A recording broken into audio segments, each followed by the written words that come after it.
So a third piece of voting legislation has been introduced in the House of Representatives. This is the Make Elections Great Again Act, or something like that. And it's called the MEGA. And this does basically the same thing the other two pieces of legislation they have tried to pass on voting reform and election reform does. Now, they want to have ID be required, but most states require some form of identification. And if you can't, you are given what is called a provisional ballot. And as long as somebody else does not try to vote as you, then your vote counts. I talked about it in a previous video or over on my podcast, where I think here in Iowa, you have to bring in like two pieces of official mail, like bills or something from, I think like a water bill or something like that would work.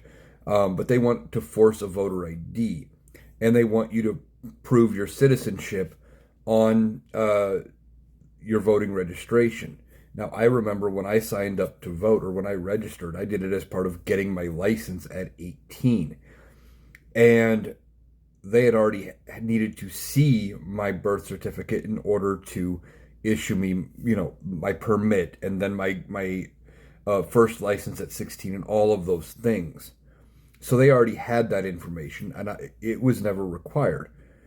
This is just them trying to establish another piece of voting legislation. There's some other things too, like they want to ban universal mail-in ballots. Some states do have where every voter gets a mail-in ballot. They want to eliminate that. They want to eliminate states that say your ballot can be received after election day, and all of these things. Now, why are they doing it? Well, they're doing it for one reason. They want to put up this piece of legislation in an election year so then they can campaign on it. They want it to fail, because it probably will fail. I don't think it's going to pass the 60 vote threshold in the Senate. And even then, I don't know that the courts would uphold it, because states run elections, not the federal government. But they want it to be voted on and to fail so they can run ads on these Democrats and say, well, see, they didn't want to protect our election integrity. They want anyone to be eligible to vote.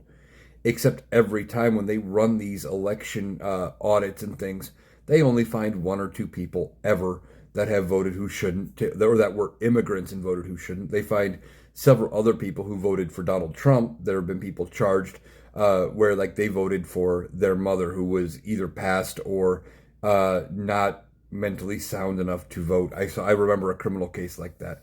Or some people who voted in other jurisdictions where they weren't allowed. This is all performative from Republicans.